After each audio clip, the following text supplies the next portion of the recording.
Friends, मैं नरेंद्र सिंह वैदिक classes में आप सभी का स्वागत करता हूं। मित्रों, अभी कल हमारे आप वीडियो में वायुमंडल की संरचना के बारे में सभी लोगों ने पढ़ा था और आज जो टीटी की परीक्षा में और सुपर टीटी की परीक्षा में पर्यावरण अध्ययन से संबंधित प्रश्न आते हैं, उन पर हमारे वीडियो आधारित हैं।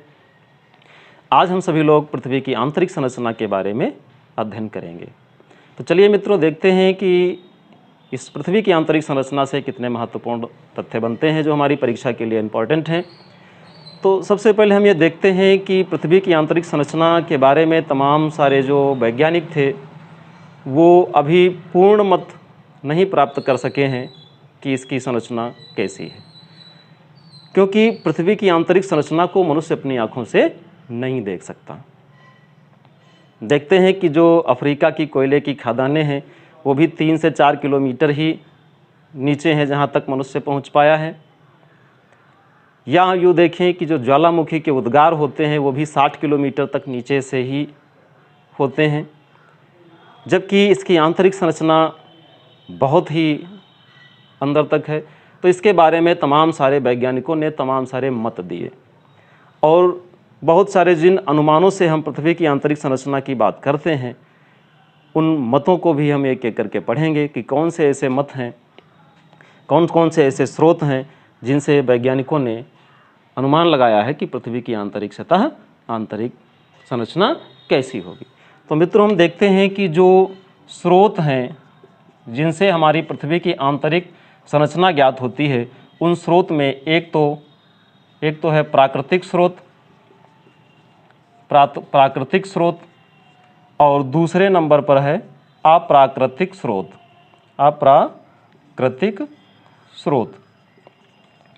प्राकृतिक स्रोत में मित्रों दो तरीके से प्राकृतिक स्रोत हैं। एक तो ज्वालामुखी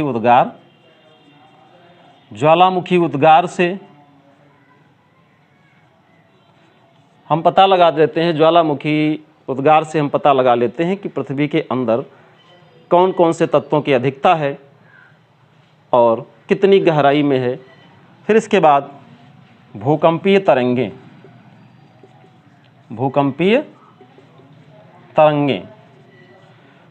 तरंगों के माध्यम से भी हम पृथ्वी की आंतरिक संरचना का, आंतरिक सतह का ज्ञान प्राप्त कर लेते हैं कि पृथ्वी की अंदर की संरचना किस तरीके की बनी है। अप्राकृतिक स्रोत में मित्रों कौन कौन से आते हैं? अप्राकृतिक स्रोत में आपका घनत्व है, घनत्व जिसको हम डेंसिटी बोलते हैं। घनत्व के बाद आपका दाब है जिसको हम प्रेशर बोलते हैं, और दाब के बाद आपका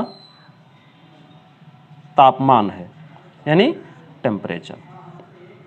तो घनत्व, दाब और तापमान ये हमारे अप्राकृतिक स्रोत हैं।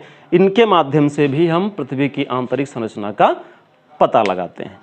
तो चलिए मित्रों, ये देखते हैं कि पृथ्वी के बाहरी सतह से आंतरिक सतह की ओर जाने पर घनत्व में वृद्धि होती है।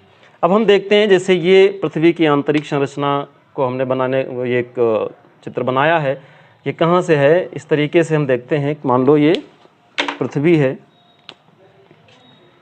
दिख रहा होगा मित्रों, ये पृथ्वी है।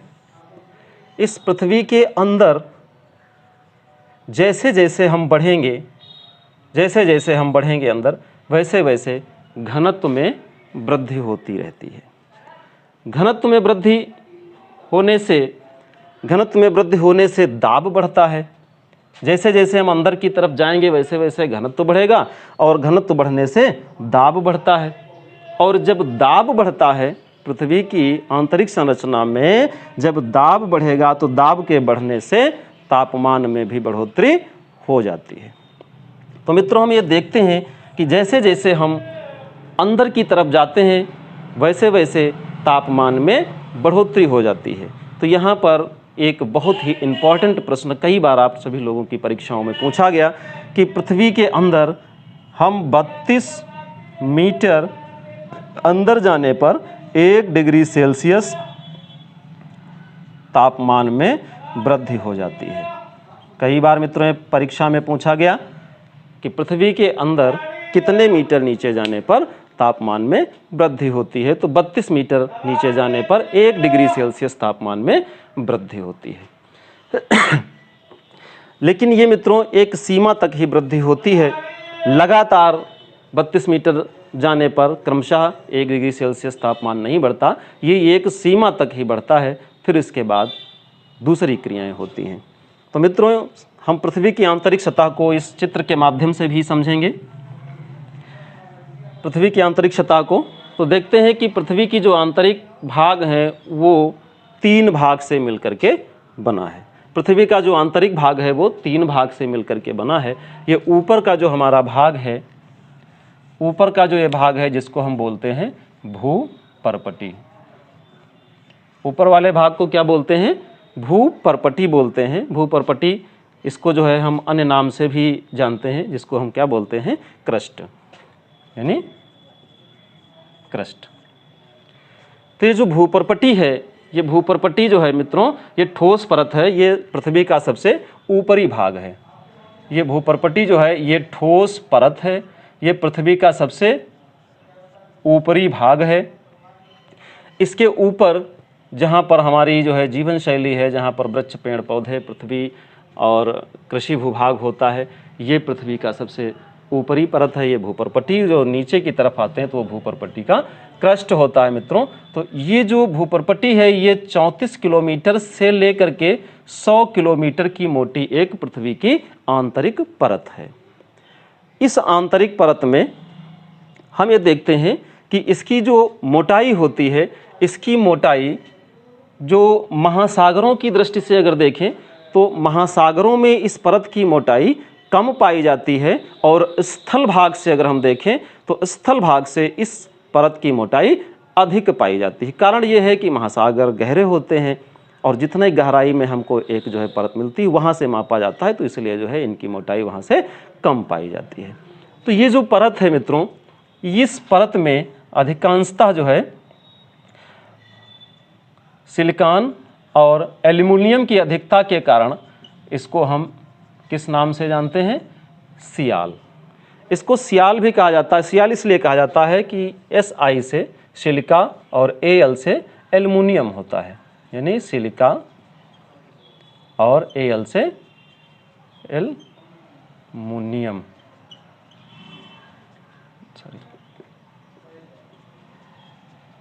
एल्युमिनियम। तो सिलिका और एल्युमिनियम की अधिकता के कारण ही इसे हम सियाल के नाम से भी जानते हैं। अब मित्रों ये देखते हैं कि इसका जो घनत्व है, इस परत का जो घनत्व है वो 2.75 से लेकर 2.90 ग्राम प्रति सेंटीमीटर क्यूब है। ठीक, तो पहले नंबर पे देखें कि जो पृथ्वी की सबसे ऊपरी परत जिसको भूपर्पटी या क्रस्ट के नाम से जाना जाता है, ये 34 किलोमीटर से लेकर के 100 किलोमीटर तक की गहराई तक एक परत है, जो एक ठोस परत के रूप में है। ये पृथ्वी का सबसे ऊपरी भाग है, जिसका घनत्व 2.75 से लेकर के 2.90 ग्राम प्रति सेंटीमीटर क्यूब तक माना जाता है। मित्रों इस परत को एक नया नाम भी देते हैं, एक नए नाम से इस परत को हम जानते हैं, वो नया नाम है लिथोस्फीयर। मित्रों इसको एक नए नाम से जानते हैं जिसका क्या नाम है? लिथोस्फीयर। लिथोस्फीयर, लिथोस्फीयर भी इसे हम बोलते हैं, कभी कभी परीक्षा में आ जाता है तो हम लोग इसको जरूर याद रखेंगे। हम भूपर्पटी या क्रस्ट या सियाल, इसमें जो है धातुओं की सिलिका और एल्युमिनियम की अधिकता के कारण इसको सियाल भी कहा जाता है, और इस परत को लिथोस्फीयर के नाम से भी जाना जाता है। अब हम देखते हैं कि दूसरी जो हमारी परत है भूपर्पटी से नीचे, जो दूसरी परत है, इसको हम क्या नाम देते हैं मित्रों? मेंटल। इसको हम क्या नाम देते हैं? मेंटल। अब भूपर्पटी और क्रस्ट के बीच में जो ये मिलान करवाती है पट्टी, ये जो पट्टी मिलान करवाती है, इस पट्टी को हम नए नाम से जानते हैं, जिसको जानते हैं मोहो डिसकंटिन्यूटी, यानी मोहो असंबद्धता। मोहो असंबद्धता। तो कई बार मित्रों यहाँ पर परीक्षा में प्रश्न पूछा गया कि जो हमारी पृथ्वी की सबसे ऊपरी परत है और दूसरे नंबर की जो परत मेंटल है, इन दोनों के बीच में जहाँ पर जुड़ाव होता है, इनका मिलान होता है, उसे किस नाम से जाना जाता है, या इनका जो सीमा निर्धारित करती है वो पट्टी, उसे हम किस नाम से जानते हैं? मोह असंबद्धता के नाम से जानते हैं। अब चलते हैं कि मोह असंबद्धता के नीचे जो हमारी दूसरी परत है पृथ्वी की, जिसे हम मेंटल बोलते हैं, इसको मिटा देते हैं मित्रों इस पे। अब ये मेंटल देखते हैं कि जो मेंटल परत है ये 34 किलोमीटर यहाँ से लेकर के और 2900 किलोमीटर तक पाई जाती है। अर्थात यहाँ से अगर देखें तो 100 से 2900 किलोमीटर के बीच की जो मोटी पट्टी होती है, इसे हम मेंटल के नाम से जानते हैं। अब ये मेंटल में देखते हैं मित्रों कि इसमें पृथ्वी के आयतन का 83% और द्रव्यमान का 67% भाग यहाँ पर विद्यमान रहता है। इसके आयतन का यानी पृथ्वी की संपूर्ण आयतन का 83% भाग और द्रव्यमान का 67% भाग इसी मेंटल परत में देखा जाता है। ठीक, अब हम ये देखते हैं कि ये जो 67% भाग यहीं पर होता है, अगर हम इसके घनत्व की बात करते हैं तो इसका जो घनत्व है वो 2.90 से लेकर के 4.75 तक है। इसके घनत्व की जो बात करते हैं वो 2.97 से लेकर के 4.97 तक यहाँ पर होता है। इसके घनत्व की बात जब हम करते हैं, यानी 2.90 है यहाँ पर, 97 नहीं है, 2.90 से 4.97 ग्राम प्रति सेंटीमीटर क्यूब, ग्राम प्रति सेंटीमीटर क्यूब तक इसका घनत्व पाया जाता है। ये मेंटल जो परत है, इस मेंटल परत में इसको हम साइमा यानी सीमा के नाम से भी जानते हैं। यहाँ पर सिलिका की अधिकता के कारण इसे हम साइमा के नाम से भी जानते हैं। अब ये देखते हैं दूसरे नंबर पर जो हमारी परत है, इसको विभाजित करने वाली जो पट्टी है जिसको मोह असंबद्धता बोलते हैं। ये जो मेंटल परत है, आयतन का पूरी पृथ्वी के आयतन का 83% और द्रव्यमान का 67% भाग यहीं पर पाया जाता है, जिसका घनत्व 2.90 से 4.97 ग्राम प्रति सेंटीमीटर क्यूब है। इसे साइमा के नाम से भी जानते हैं। साइमा मतलब सिलिका प्लस एल्युमिनियम जैसी धातुओं की इसमें अधिकता रहती है। और मित्रों, इसको पायरोस्फीयर के नाम से भी जानते हैं।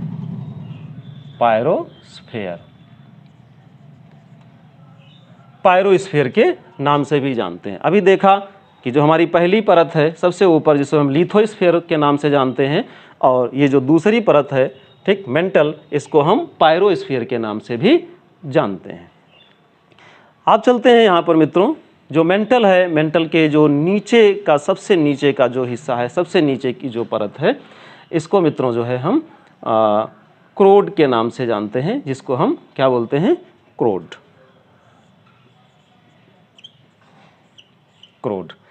क्रोड को दो भागों में बांट दिया गया। एक भाग यानी 2900 किलोमीटर से 5100 किलोमीटर पर जो है एक पट्टी है, तो इस पट्टी के नीचे का जो भाग है उसे हम आंतरिक क्रोड बोलते हैं, और जो ऊपर का भाग है जिसे हम बाह्य क्रोड के नाम से भी बोलते हैं। यहाँ पर इस क्रोड वाले भाग में, ये पृथ्वी का सबसे आंतरिक भाग कहा जाता है। यहाँ पर निफे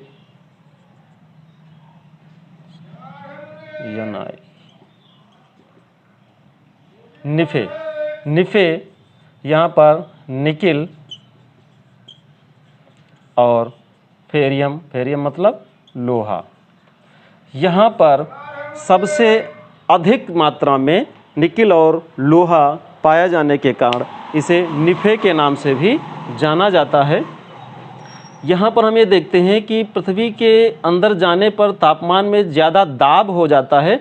इसी वजह से पृथ्वी का जो क्रोड है, यानी जैसे जैसे हम नीचे की तरफ आएंगे वैसे वैसे दाब बढ़ता जाएगा। इसलिए पृथ्वी की जो क्रोड है, तो यहाँ पर दाब बढ़ने से ताप बढ़ेगा, ताप बढ़ने से यहाँ पर जो है द्रव्य जैसा चीज़, जो ठोस प्लास्टिक आकार की चीज़ें होती हैं, बहुत ही कठोर होती हैं उनको, ठीक है, जहाँ पर लोहा की अधिकता होती है, तो ऐसी ही चीज़ें यहाँ पर सबसे आंतरिक क्रोड में हमको देखने को मिलती हैं। मित्रों, इस आंतरिक क्रोड को हम नए नाम से भी जानते हैं, जिसको बोलते हैं बैरोस्फीयर। क्या नाम दिए हैं इसको? बैरोस्फीयर। बैरोस्फीयर। अब फिर से हम देख लेते हैं कि ये जो पृथ्वी की आंतरिक संरचना है, आंतरिक संरचना को सबसे पहले आंतरिक संरचना को हम लिथोस्फीयर, दूसरी आंतरिक संरचना जिसको मेंटल बोलते हैं, इसको हम पायरोस्फीयर, और जो क्रोड होता है पृथ्वी का, जो आंतरिक सबसे आंतरिक संरचना होती है, जिसको हम बैरोस्फीयर के नाम से जानते हैं। अब ये देखते हैं कि मित्रों, इसका जो घनत्व होता है, डेंसिटी इसकी होती है सबसे आंतरिक संरचना की, सबसे आंतरिक भाग की क्रोड की जो डेंसिटी होती है वो 11 से 13 ग्राम प्रति सेंटीमीटर क्यूब होती है। तो 11 से 13 ग्राम प्रति सेंटीमीटर क्यूब होती है। अब यहाँ पर हम देखते हैं मित्रों, सबसे कम घनत्व तो यहाँ होता है, यानी 2.75 से लेकर के 2.90 ग्राम प्रति सेंटीमीटर क्यूब इसका घनत्व होता है। ठीक, दूसरे नंबर पर जो मेंटल होती है, पायरोस्फीयर होती है, जिसका घनत्व 2.90 से 4.97 ग्राम प्रति सेंटीमीटर क्यूब होता है। फिर हम देखते हैं कि पृथ्वी का आंतरिक भाग जो होता है, जिसका 11 से 13 ग्राम प्रति सेंटीमीटर क्यूब इसका घनत्व होता है। तो इस तरीके से देखते हैं कि जैसे जैसे हम नीचे आते जाते हैं, वैसे वैसे पृथ्वी का घनत्व भी बढ़ता जाता है। कभी कभी मित्रों ये प्रश्न पूछ लिया जाता है कि संपूर्ण पृथ्वी का औसत घनत्व कितना होता है। तो औसत घनत्व का मतलब कि जो सबसे कम है, जो सबसे ज़्यादा है, इसके बीच की जो स्थिति होती है वो औसत घनत्व होता है। तो औसत घनत्व की अगर हम बात करते हैं औसत घनत्व की बात करते हैं तो 5.5 ग्राम प्रति सेंटीमीटर क्यूब पृथ्वी का जो है औसत घनत्व बताया जाता है। अब हम ये देखते हैं कि जिस तरीके से हमारी जो ऊपरी परत है, जिसको हम जो है ऊपरी परत यानी जो क्रस्ट है, भूपरपट्टी है, इसके और मेंटल के बीच को मोहो असंबद्धता के नाम से जानते हैं। तो इसी तरीके से जो मेंटल है, मेंटल और क्रोड, इन दोनों के बीच जो है गुटेनबर्ग असंबद्धता, गुटेनबर्ग असंबद्धता के नाम से ये जो सीमांकन कर रही है दूसरी संरचना और आंतरिक क्रोड का, तो इसे हम बोलते हैं गुटेनबर्ग असंबद्धता। अब ये मित्रों देखते हैं कि जो हमारा आंतरिक क्रोड है, जो आंतरिक हिस्सा है हमारी पृथ्वी का, इसका जो बाह्य क्रोड और आंतरिक क्रोड है, इन दोनों को जो मिला रही है रेखा, इस रेखा को हम लेहमन असंबद्धता के नाम से जानते हैं। लेहमन असंबद्धता। कई बार मित्रों यहाँ से आपकी परीक्षाओं में पूछा भी गया है कि पहली जो परत है पृथ्वी की, सबसे ऊपरी परत और मेंटल को जोड़ने वाली कौन सी रेखा है, या मेंटल और आंतरिक क्रोड को जोड़ने वाली कौन सी रेखा है, और बाह्य क्रोड और आंतरिक क्रोड को जोड़ने वाली कौन सी रेखा है। तो इसको हम बेहतर ढंग से सभी लोग तैयार करते रहेंगे। फिर इसके बाद यहाँ पर हम देखते हैं एक और मित्रों, यहाँ पर प्रश्न आता है कि जो मेंटल है, मेंटल को एक नए नाम से भी जाना जाता है, जिसे हम बोलते हैं white of the earth. Mental को किस नाम से जानते हैं? White of the earth. कई बार मित्रों परीक्षा में पूछा गया कि व्हाइट ऑफ द अर्थ के नाम से किसे जाना जाता है। तो व्हाइट ऑफ द अर्थ के नाम से किसे जाना जाता है? ये हमारी जो दूसरी पृथ्वी की आंतरिक परत है मेंटल, जिसे व्हाइट ऑफ द अर्थ के नाम से भी जाना जाता है। अब यहाँ पर हम ये देखते हैं एक मित्रों और यहाँ से अच्छा प्रश्न आता है, उसको भी बताते चलें कि यहाँ पर जो हमारी सबसे ऊपरी पृथ्वी की जो है सबसे ऊपरी भाग है, यहाँ इस पृथ्वी की सबसे ऊपरी परत पर ऑक्सीजन गैस की अधिकता बहुत ज़्यादा रहती है। सबसे ज़्यादा किस गैस की अधिकता है?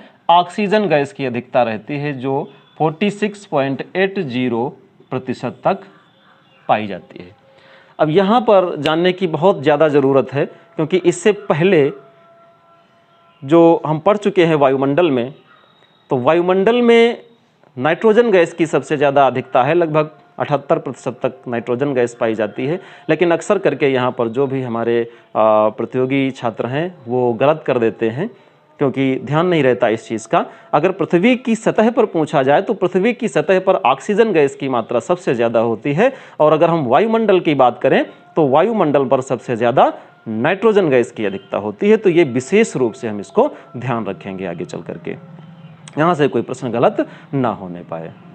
फिर मित्रों हम देखते हैं कि ये जो पृथ्वी की आंतरिक संरचना है, जिसको हम 3 भागों में सियाल, साइमा और निफे के रूप में इसको हमने बांट करके पढ़ा। तो कभी कभी प्रश्न यहाँ पर ये आ जाता है कि इस पृथ्वी की आंतरिक संरचना को सबसे पहले किसने जो है बांटा था। तो मित्रों ये बताते चलें आपको कि जो ऑस्ट्रिया के भूवैज्ञानिक, जिनका नाम था स्वेस, ये ऑस्ट्रिया के भूवैज्ञानिक थे।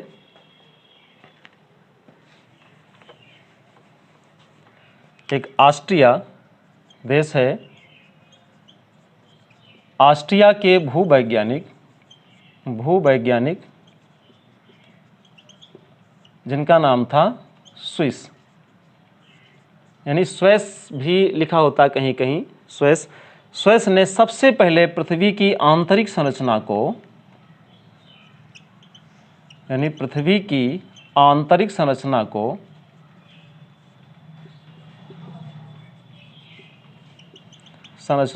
3 भागों में बांट करके बताने का प्रयास किया।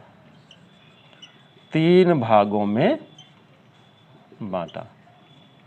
तो यहाँ पर मित्रों हमने देखा कि पृथ्वी की जो आंतरिक संरचना है, जिसको हम लोग सियाल, साइमा, निफे पढ़ रहे हैं, इसको सबसे पहले किसने बांटने का प्रयास किया था। तो सबसे पहले ये ऑस्ट्रिया के जो है भूवैज्ञानिक थे, जिनका नाम जो है स्वेस था। स्वेस महोदय ने जो है पृथ्वी की आंतरिक संरचना को 3 भागों में बांटा। तो इस प्रकार से मित्रों हम ये पृथ्वी की आंतरिक संरचना को पढ़े हैं। इससे तमाम सारे हमारे प्रश्न भी बनते हैं। इसको बेहतर ढंग से आप सभी लोग तैयार करते रहना। समय समय पर आपकी पर्यावरण अध्ययन से संबंधित टॉपिक वाइज वीडियो आपके आते रहेंगे। आप सभी लोगों से मेरा निवेदन है कि सभी लोग अपने जो भी प्रतिभा की तैयारी कर रहे हैं, आपकी विभिन्न एक दिवसीय प्रतियोगी परीक्षाओं की, टीटी की परीक्षा है, शिक्षक भर्ती की परीक्षा है, सीटेट की परीक्षा है, उन सभी लोगों तक इस वीडियो को पहुंचाएं, लाइक करें, शेयर करें, और हमारी सभी बच्चों के साथ, सभी प्रतिभागियों के साथ शुभकामनाएं हैं। और बेहतर ढंग से आप तैयारी करते रहिए और बने रहिए साथ वैदिक क्लासेस के साथ। बहुत बहुत धन्यवाद।